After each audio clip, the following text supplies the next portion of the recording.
সুপ্রিয় শিক্ষার্থী, আজকে অ্যাডমিশনের একটা গুরুত্বপূর্ণ টপিক ড্রিমস কবিতা, ডেভিড হার্বার্ট লরেন্স, ডিএস লরেন্সের। এখানে আমরা ফোকাস প্র্যাকটিসটিক শিট থেকে মূলত এমসিকিউগুলো দেখব, সাথে সাথে কোনটা কেন কিভাবে উত্তর হচ্ছে, বাংলা মিনিংটাই বা কী সেগুলো দেখার চেষ্টা করব।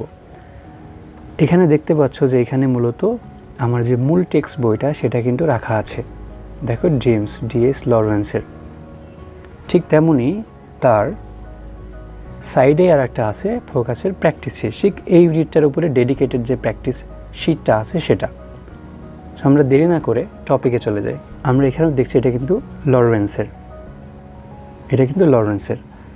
তো প্রথম প্রশ্নটা আছে যে অ্যাকর্ডিং টু লরেন্স, মানে লরেন্সের কথা অনুসারে, ড্রিমস অফ অল পিপল আর, যে সমস্ত মানুষের স্বপ্নগুলো কীরকম।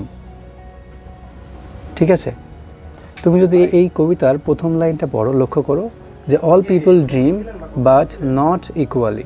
সো এখানে নট ইকুয়ালি কথাটা আছে। নট ইকুয়ালি মানে কি? নট ইকুয়ালি মানে হচ্ছে সমান না, নট ইকুয়ালি মানে একই রকম না। তাহলে সবাই অবশ্যই ডিফারেন্ট ড্রিম দেখে। তাহলে এখানে সিনোনিম কোনটা আছে? Different, right? ডিফারেন্ট মানে ভিন্ন।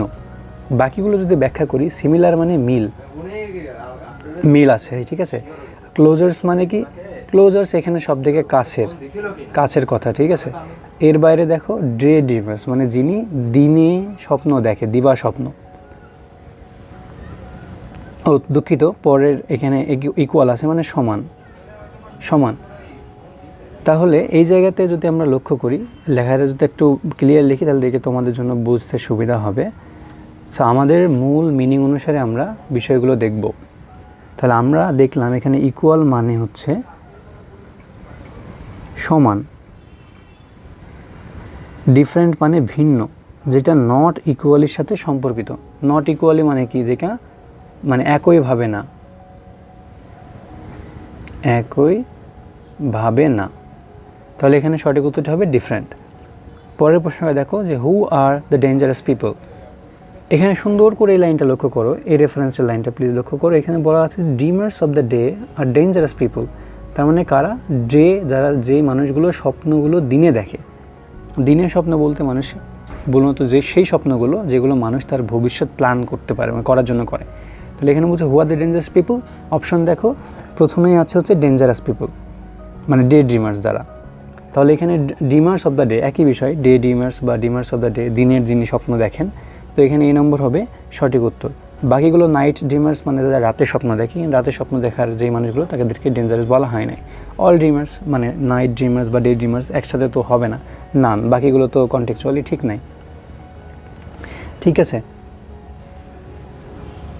এরপরে যদি আমরা লক্ষ্য করি মূল পয়েন্ট এখানে বলা হচ্ছে 3 নম্বরে, those who dream dash night in the dusty recesses of their mind. এটা একদম ডিরেক্টলি কোট করা হয়েছে কবিতা থেকে, এখানে লক্ষ্য করতে পারছো যে those who dream by night. তাহলে এখানে এখানে তো বোঝানোর কিছু নাই, ডিরেক্টলি কবিতা থেকে দিয়েছে, ডিরেক্টলি কবিতা থেকে উত্তর করতে হবে। তার মানে কবিতাটা কত গুরুত্বপূর্ণ অ্যাডমিশনের জন্য, যে কবিতাটা প্রায় মুখস্থ করে রাখতে হবে, যে এখান থেকে যে কোনো ধরনের প্রশ্ন আসতে পারে। তারপরে আছে দেখো দে ড্রিম দেয়ার ড্রিমস।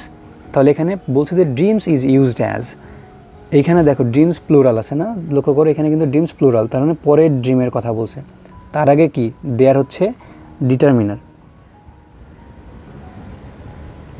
বা বলতে পারো পসেসিভ অ্যাডজেক্টিভ। তাহলে আমরা জানি ডিটারমিনার বা পসেসিভ অ্যাডজেক্টিভে নাউন বসে, তাই না? তাহলে এখানে 4 নম্বর দেখো 4 নম্বরে সঠিক উত্তর নাউন। কেননা ড্রিমস একটা প্লুরাল, দেখো প্লুরাল কার হয়? প্লুরাল হয় নাউনের। আর দেয়ার যেহেতু পসেসিভ অ্যাডজেক্টিভের পরে আমরা জানি নাউন বসে, তাই নাউন হবে। 4 নম্বরের উত্তর বি, নাউন। এরপরে দেখো বলছে যে অল পিপল ড্রিম, একটু জুম করলে হয়তো বোঝার জন্য সুবিধা হবে। All people dream, here dream is. All people, দেখো অল পিপল কি? সাবজেক্ট। তাহলে ড্রিম কি হবে? নিশ্চয়ই কি হবে? Can you guess? ভার্ব। আমরা জানি ড্রিম ভার্ব হিসেবে ব্যবহৃত হয়, অর্থাৎ যিনি স্বপ্ন দেখেন, স্বপ্ন দেখা। অল পিপল ড্রিম, এখানে অল একটা ডিটারমিনার, সকল মানুষের কথা উল্লেখ করছে, পিপল সাবজেক্ট, অল পিপল টোটালটা মিলে সাবজেক্ট। এরপর আমাদের একটা ভার্ব লাগবে, ড্রিম, সমস্ত মানুষ স্বপ্ন দেখে। তাহলে ড্রিম একটা এই জায়গাতে এই কনটেক্সটে ভার্ব, 5 নম্বরের সি ভার্ব। তুমি এটা কবিতার লাইনে দেখতে পাচ্ছ, ফার্স্ট লাইন আছে যে অল পিপল ড্রিম, তাহলে ড্রিম এখানে মূলত ভার্ব। এরপরে 6 নম্বরে হু ড্রিম উইথ ওপেন আইজ, মানে কে খোলা চোখে স্বপ্ন দেখে, ডে ড্রিমার্স নাকি যারা দিনের স্বপ্ন দেখে তারা, নাকি রাতের স্বপ্ন দেখে তারা, নাকি সবাই, নাকি প্রত্যেক মানুষ। তাহলে আমরা কবিতায় চলে যাব। কবিতায় একটা ডিরেক্ট লাইন দেখব যে for they dream their dreams with open eyes, কারা, এই যে আগের লাইন উল্লেখ করে দিয়েছে যে ডে ড্রিমার্সরা, যারা দিনে স্বপ্ন দেখে তারা মূলত ডে ড্রিমার্স, যারা খোলা চোখে স্বপ্ন দেখে। তাহলে আশা করি এটা ক্লিয়ার। আমরা কন্টেক্সচুয়াল রেফারেন্স কিন্তু এখানে পাশে আছে।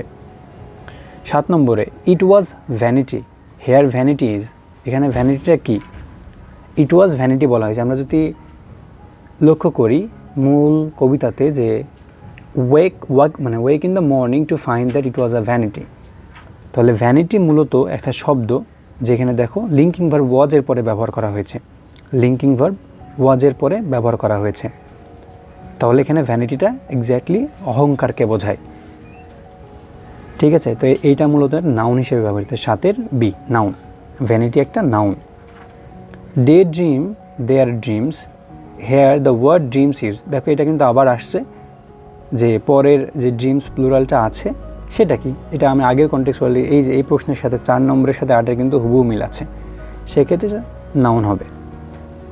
For they dream their dreams with open eyes, here the word for is used as, ফরটা কী আকারে ব্যবহার করা হয়েছে এখানে প্রশ্ন করছে যে ফরটা কি। দেখো শুধুমাত্র এই জায়গায় ফরটা দেখলে তুমি কনফিউজ হয়ে যাবা যে ফর মনে হতে পারে প্রিপোজিশন নাকি কনফিউজ, কিন্তু তুমি যদি মূল কবিতাতে চলে যাও খুব সহজে বুঝতে পারবা ফরটা মূলত কোন পার্টস অফ স্পিচ এখানে ছিল। দেখো আগের লাইনে বলছে দেখো but the dreamers of the day are dangerous people, অর্থাৎ যারা দিনের স্বপ্ন দেখে তারা খুবই মারাত্মক ভয়ঙ্কর মানুষ। ফর কারণ they dream their dreams with open eyes, কারণ তারা খোলা চোখে স্বপ্ন দেখে। তাহলে এইখানে দেখো ফর আগের এটার সাথে এই ক্লজটার কানেক্ট করছে, তাহলে এটা কি কনজাংশন হবে, তাই ডি নম্বরে কনজাংশন। 10 নম্বর all people dream but not equally, who wrote the line, এটা তো খুবই মানে ডিরেক্ট প্রশ্ন, কে লিখেছে all people dream but not equally, এখানে দেখতেই তো ডিএস লরেন্স লিখছে, তাহলে ডিএস লরেন্স 10-এর বি নম্বর। 11 নম্বর দেখো poets are the dreamers called by, এই জায়গাটা কিন্তু কন্টেক্সচুয়াল অ্যানালিসিসের মধ্যে দেওয়া নাই, এটা বলতে পারো যে আউটসাইড নলেজ থেকে প্রশ্নের উত্তর করতে হবে। ঠিক আছে, আউটসাইড নলেজ থেকে প্রশ্ন উত্তর করতে হবে। এটা 11 নম্বর যে প্রশ্নটা এটা মূলত বলেছেন হচ্ছে উইলিয়াম ওয়াটসন, যার কনটেক্সট এখানে নাই, এটা হচ্ছে সিলেবাস বহির্ভূত প্রশ্ন বলতে পারো। ঠিক আছে, 11 নম্বরটা D number. Who are the dangerous people, এটা এর আগেও দেখেছো যে কারা ডেঞ্জারাস, দ্য ডে ড্রিমার্সরা, এটা খুব সহজে প্র্যাকটিস শিট মানে কি ডাবল থাকবে সেটা তোমাকে কন্টেক্সচুয়াল যাতে বোঝানো যায় সেই অনুসারে ঠিক আছে। Which of the following is correct according to the poem অনুসারে কোনটা সঠিক নিচের। All people make dreams come true, সবাই কি স্বপ্ন বাস্তবায়িত করতে পারে, এটা সত্য। এটা কি সত্য হবে যে সব মানুষ তার স্বপ্ন বাস্তবায়ন করতে পারে, এটা তো ভুল, তাই এই নম্বর বাদ। Night dreams are more effective than day dreams, না এটা তো একদমই হবে না, কেননা কবিতায় বলছে যে ডে ড্রিমার্সরাই হচ্ছে বেশি ভয়ঙ্কর এবং তারাই হচ্ছে মূলত ড্রিমার, তাই বি নম্বর বাদ। Day dreamers are more innovative than night dreamers, it's exactly correct. এখানে বলা হয়েছে যারা দিনের স্বপ্ন দেখে তারাই হচ্ছে মোর সৃষ্টিশীল, যারা রাতে ঘুমের মধ্যে থাকে তাদের থেকে। দ্য নাইট ড্রিমার্স আর ডেঞ্জারাস পিপল, নাইট ড্রিমার্সের কথা বলা হয়নি, বরঞ্চ ডে ড্রিমার্সের কথা বলা হয়েছে, dangerous people. The last line of the poem, দেখো এটা কিন্তু পোয়েম থেকে একদম মুখস্থ করতে হবে। And make them come true, এই যে দেখো লাস্ট লাইন, বি নম্বর সঠিক উত্তর।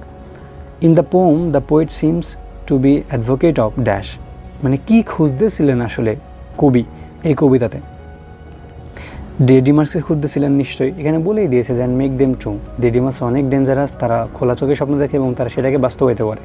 লেখক মূলত এই কবিতাতে দেখাতে চেয়েছে ডে ড্রিমার্সরা হচ্ছে অরিজিনাল ড্রিম, কারণ তারা সেই স্বপ্নটা বাস্তবায়ন করে তাদের স্বপ্ন অনুসারে, তাই এখানে সঠিক উত্তর ডে। সো আশা করি এটা হেল্পফুল হয়েছে তোমাদের জন্য।